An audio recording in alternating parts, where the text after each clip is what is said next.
Esse vídeo é sobre uma pergunta que eu recebo muito nas minhas outras redes, que é: Thay, como que você virou terapeuta? Como que eu saí da engenharia e fui para terapia? Como foi essa transição de carreira?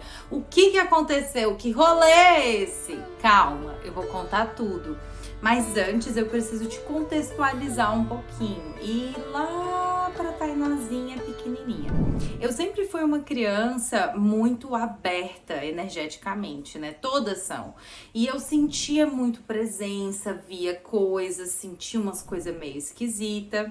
Até aí tudo bem. Eu era da igreja, a minha mãe é evangélica, eu fui da igreja evangélica até os meus 14 anos, então eu não era só da igreja, gente, eu dançava na igreja, então eu era aqui, ó, firme todo final de semana, todo dia quase eu tava na igreja. E adorava, gostava, né? Hoje me sinto muito feliz porque foi o lugar onde eu conheci Deus, onde eu senti a presença de Deus, né, pela primeira vez, mas passou. Com 14 anos, eu saí da igreja completamente revoltada. Eu ainda acreditava em Deus, mas não aquele Deus que eu aprendi, sabe? Era um Deus diferente. Eu acreditava numa coisa, mas nada do que eu tinha aprendido era uma coisa que de fato eu acreditava, sabe? Então, fui viver a minha vida, fui viver e escolhi estudar engenharia. Né? Por que eu escolhi estudar engenharia? Porque eu era muito ruim em humanas e muito boa em exatas. E na época tava,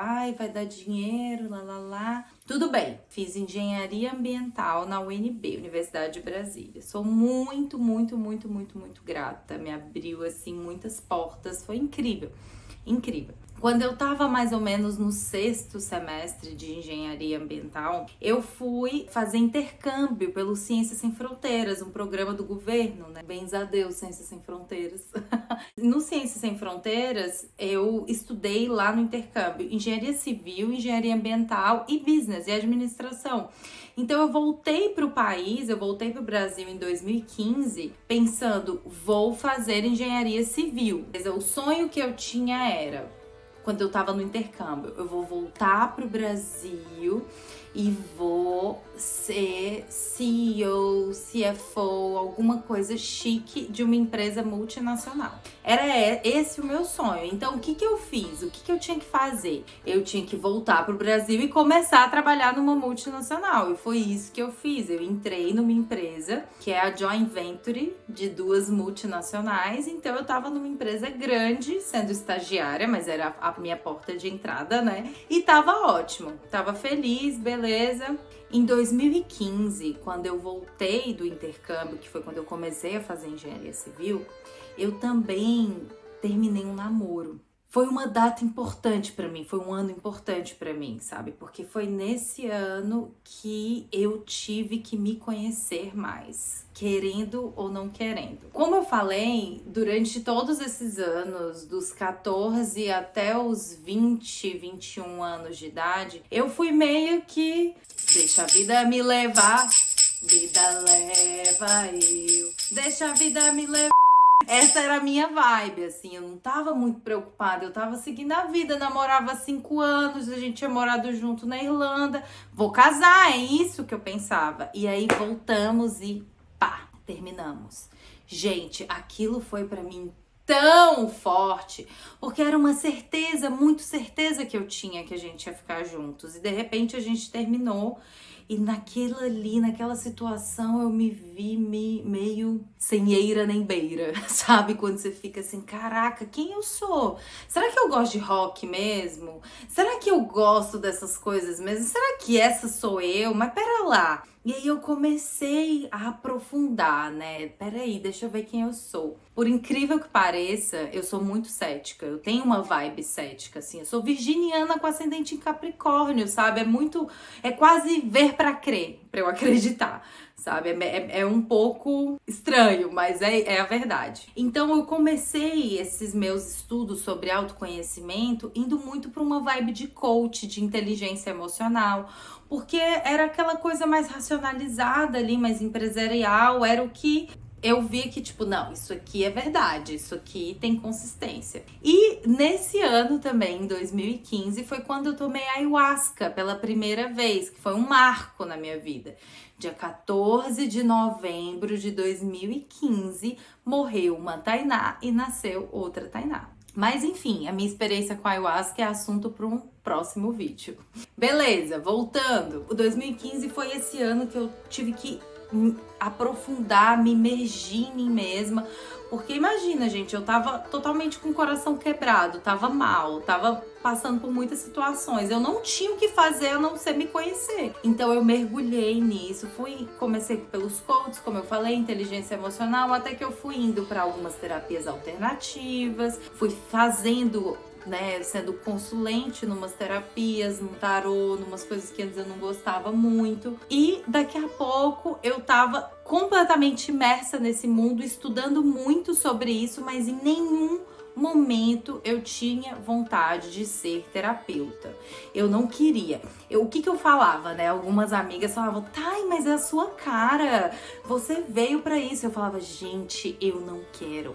Porque eu tenho medo de fazer alguma coisa errada. Eu já entendia sobre karmas, eu já estava ligada no que eu poderia cultivar ali pra minha vida, caso eu tivesse alguma atitude inadequada com a pessoa. A gente imagina, é a vida espiritual daquela pessoa também. Então, eu fui e comecei meio, caramba, será? Tal, não quero não. Então era um não quero. E beleza. Fui fazendo vários cursos, formei em engenharia ambiental, formei em engenharia civil, tive empresa na área de compostagem, em Brasília, adorava, achava massa, eu era da área de vendas, uma coisa que eu amo vender. Então, beleza, eu tava lá, tava tudo bem, mas no final de 2018, gente, alguma coisa me pegou forte, mexeu muito comigo, do tipo assim, cara, não é isso. Eu tava na sociedade. E aí eu fiquei, meu Deus, o que eu vou fazer da minha vida? Não é isso, mas é o quê? O que é? O que eu vou fazer? Então, não sei.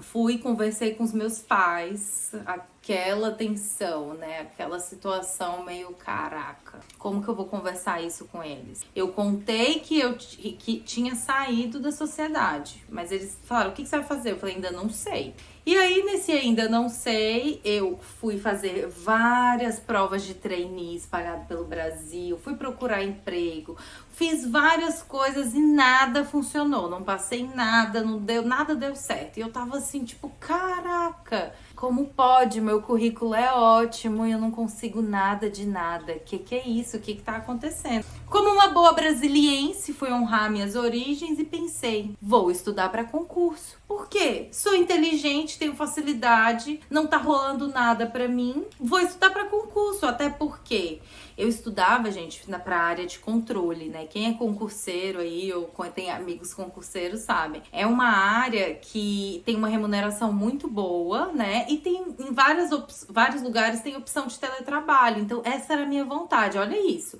Eu queria passar num concurso para trabalhar 6 horas, para ganhar bem, para ter algo relacionado com terapias holísticas. Eu não queria ser terapeuta, mas eu queria estar no meio, trabalhar com algo ligado a terapias. Por exemplo, ter uma loja de cristais ou ter um centro de yoga e ser a dona e administrar aquilo. Não sei, eu queria estar no meio de alguma forma que eu não sabia como que era.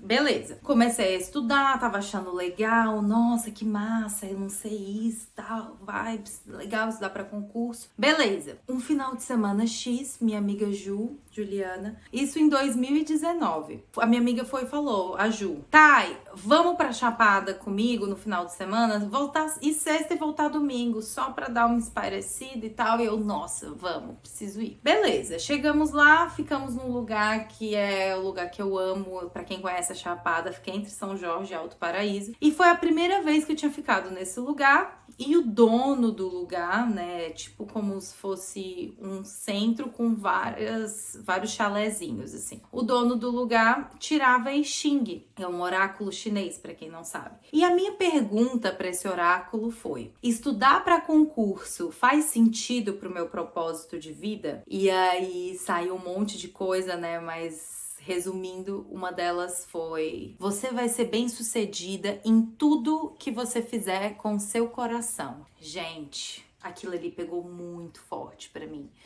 Porque eu entrei num mood, assim, de tipo, caraca, o que eu tô fazendo da minha vida?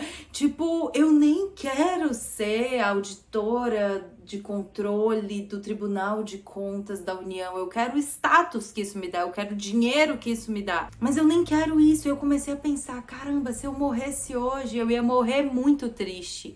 E isso foi me dando um desespero, sabe, gente? Tipo, caramba, e agora? O que eu vou fazer da minha vida? Mas eu não sei o que eu vou fazer da minha vida. E aí eu voltei pra Brasília. Quando eu voltei da Chapada, meio em dúvida do que será? Será que eu vou estudar para concurso? Será que é nesse meio de terapias? O que é que eu quero? Aconteceu uma coisa, uma menina que hoje é minha amiga, que fez essa mandala aqui, ela me procurou falando: olha, você fez curso de tal coisa, eu queria ver se você tá aberta pra troca, porque eu pinto mandalas e eu queria fazer uma troca, eu queria ser atendida e tal. E aí eu falei, caraca, essa é a chance de eu ver se realmente faz sentido. E aí a gente trocou.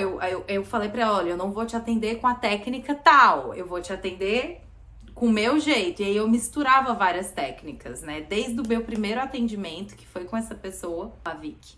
Obrigada, amiga. Hoje ela é minha amiga. Isso tudo mudou. Quando eu comecei a atender a Vicky, eu falei, caramba, eu gosto disso, é realmente isso. E eu não foi só o gostar, eu fui vendo os benefícios que isso foi trazendo pra vida da Vicky, pra mim foi tipo um sinal. Cara, é nesse meio que eu tenho que estar. É aí que eu tenho que ficar. E aí eu fiquei um mês, gente, meio assim, ó, entre a cruz e a espada, meio caraca, e agora? Não sei. Até que um mês depois eu ia pra Chapada de novo com os meus amigos. E aí eu fui e falei, vou no meu carro. Já tava esquematizando aqui, né? Eu já tava refletindo. Resumo da ópera, fui pra ficar 3 dias na Chapada, fiquei quase 2 meses. Meus amigos voltaram para Brasília e eu fiquei. Não tinha reservado nada, não tinha resolvido nada, só fui no fluxo, no flow.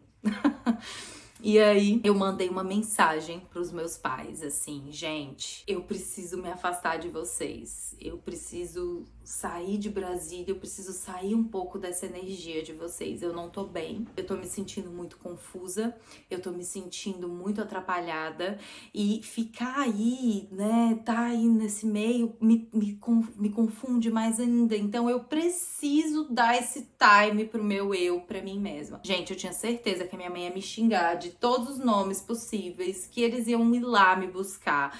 Eu tava aqui, ó, nervosa, mas olha a sabedoria dessa mulher. Mãe, te amo. Ela mandou uma mensagem assim: fica em paz, minha filha. Às vezes é necessário silenciar a mente para ouvir o coração. Gente, olha isso, era tudo que eu precisava. Um tipo, ó, vive. E durante esses quase 2 meses de Chapada, eu fiquei numa casinha, gente, no meio do nada. No meio do absoluto nada. Não tinha ninguém, eu não tinha vizinhos, nada. Tipo assim, fiquei no meio do nada, propositalmente, porque eu queria sentir o que precisava ser sentido, sabe? Eu percebia que eu precisava estar em silêncio, sozinha e na natureza. Então foi isso que eu fiz. Durante esse tempo, aconteceram muitas coisas. Eu vivendo muitos processos, conhecendo muitas pessoas, e as histórias, tipo, tinham muito a ver. Eram pessoas assim, ó, por exemplo, que tinham morado na Austrália, que tinham juntado muito dinheiro, que tinha focado, caramba, vamos ter muita grana. Era um casal. Um menino, o homem, né, descobriu um câncer, morreu em 2 meses, um câncer muito rápido. E a menina ficou viúva, com um monte de dinheiro e falando, caraca, o que eu vou fazer com essa grana? Não sou feliz. Então, isso tudo entrou muito em mim, porque era o que eu tava focada no dinheiro, né, gente? Então, tudo mudou, tudo se transformou. Eu sentia no meu coração, durante esse tempo na Chapada, que eu tinha que fazer um retiro. Esse retiro se chama Vipassana, né? Que são 10 dias, é um retiro budista, que você fica 10 dias em silêncio e tal. E eu sentia que eu tinha que fazer, mas enfim, sentia que tinha que fazer. Vivi muitas coisas na Chapada, muitas mesmo, muitos sinais de que, olha, você tem que ir mais ou menos para esse rumo. Foi quando eu conheci o meu mestre, um dos meus mestres, seu Adão, um quilombola, um calunga, lá do Vão do Moleque, na Chapada, que nos deixou, infelizmente, esse ano. E esse meu mestre me trouxe nessa viagem para Chapada também muitos insights sobre o que eu vim fazer, quem eram meus guias, por que eu me sentia tão bem na Chapada, por que eu me sentia tão bem em lugares de muita natureza, enfim. Foram só coisinhas somando pra, realmente eu vou ter que mudar de vida, querendo ou não querendo. Aí eu voltei pra Brasília mais certa, assim, tipo, caramba, eu acho que eu vou ter que ser terapeuta, é isso mesmo. Resumindo, eu voltava num dia, 4 dias depois começou o Vipassana. E aí, gente, pra quem sabe, o Vipassana é um retiro gratuito, né? Você dá a sua contribuição no final, o quanto você acha que tem que dar. E pra mim foi muito louco, porque ia ter o Vipassana 4 dias depois em Brasília. Pra quem conhece sabe que pra você conseguir vaga nesse Vipassana, você precisa agendar com meses de antecedência, assim. Ele abre, você tem que acordar 5 da manhã e já botar lá e tal. E eu não tinha feito nada disso, porque eu nem sabia direito o que era, né? Eu cheguei faltando 4 dias pra começar, preenchi uma lista de espera, magicamente deu certo. Eu fui pro Vipassana sem saber onde eu tava me metendo, isso é assunto para outro vídeo, depois eu conto os detalhes. E lá no Vipassana, gente, eu tive muitas questões internas visitadas. Foi muito aprofundamento, foi muitos processos, e eu saí de lá assim, vai ter que ser terapia, não tem o que eu faça, é isso que eu vim fazer, ajudar as pessoas a olharem para os seus padrões inconscientes, é isso, show.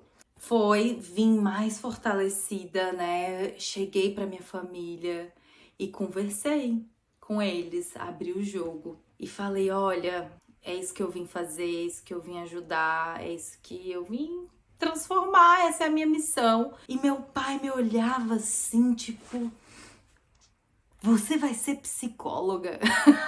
Você fez engenharia e você vai ser psicóloga? Ele não entendia nada e eu só, né, mais ou menos, não é bem psicóloga, mas é isso e tal. A minha mãe só, amém, Deus te abençoe. Conte com a gente. E eu, gente, mas que esquisito, né? Só um adendo, a minha mãe me contou esse ano, 2022, que perto de eu ter aquela conversa com ela, eu tava na Chapada ainda, ela tava numa igreja, ela é evangélica, ela tava numa igreja e chegou uma mulher pra ela e falou, olha, em alguns dias você vai receber uma notícia na sua casa, mas não é pra você se desesperar, é pra você amar. Ame, não é pra falar nada, só ame. Olha isso, gente, realmente era o que eu precisava me sentir amada, acolhida. Depois disso, tudo funcionou, as coisas foram dando certo. Eu abri o meu Instagram em 2019, comecei a falar sobre terapia, sobre autoconhecimento. Só que eu posso falar pra vocês que só em 2022, esse ano em que eu realmente me sinto apta pra falar mesmo nas redes, sabe? Porque antes é como se eu tinha 2 Instagrams, então é como se eu tivesse uma vida meio dupla. Eu não conseguia ser tão autêntica nas minhas redes profissionais, sabe? Eu ficava meio, ai, mas eu tenho que manter aqui a pose da Tainá. E não, sabe? Hoje em dia, meu Deus, o que eu quero é que vocês vejam, gente, o quanto eu sou falha, sabe? O quanto eu tô na missão, o quanto nós estamos juntos, sabe? Eu quero compartilhar o que eu tenho aprendido ao longo da vida. Eu não quero compartilhar numa posição de professora, de mestre, de nada disso, porque eu sou... Tá tudo igual, pra mim tá todo mundo igual. Esse processo, né, de me aceitar terapeuta não foi uma coisa fácil pra mim, Porque eu tinha minha profissão, gente, eu já era engenheira, então pra mim foi uma coisa meio, ai, será que faz sentido isso mesmo? Foi um processo assim que não foi só, ai, senti no meu coração, então bora, é isso. Não, eu falei pra vocês, eu precisei entender, interiorizar tudo isso que tava acontecendo, porque pra mim foi muito doido, sabe? Uma pessoa completamente de exatas, racional, cética, tá acontecendo um monte de sincronicidade, um monte de coisa e, sabe, pra mim foi uma mudança muito doida e não foi muito fácil, né? Mas é lindo, tá sendo massa esse processo, sabe? E é isso que eu vim compartilhar com vocês, né? Se tiverem dúvidas, coloquem aqui nos comentários, podem mandar perguntas também nas minhas outras redes, principalmente no meu Instagram. Me segue no Instagram, me segue no TikTok, né? Vai aparecer aqui em algum lugar as minhas redes. E contem comigo, sabe, gente? É desafiador, mas trabalhar com algo que faz realmente sentido pra você, ver que você tá expressando sua missão, sendo você mesma, é muito gratificante, é muito bom mesmo. É isso, essa foi a minha história, foi assim que tudo aconteceu, né? E os próximos vídeos vocês vão saber mais. Um beijo! Solta e confia!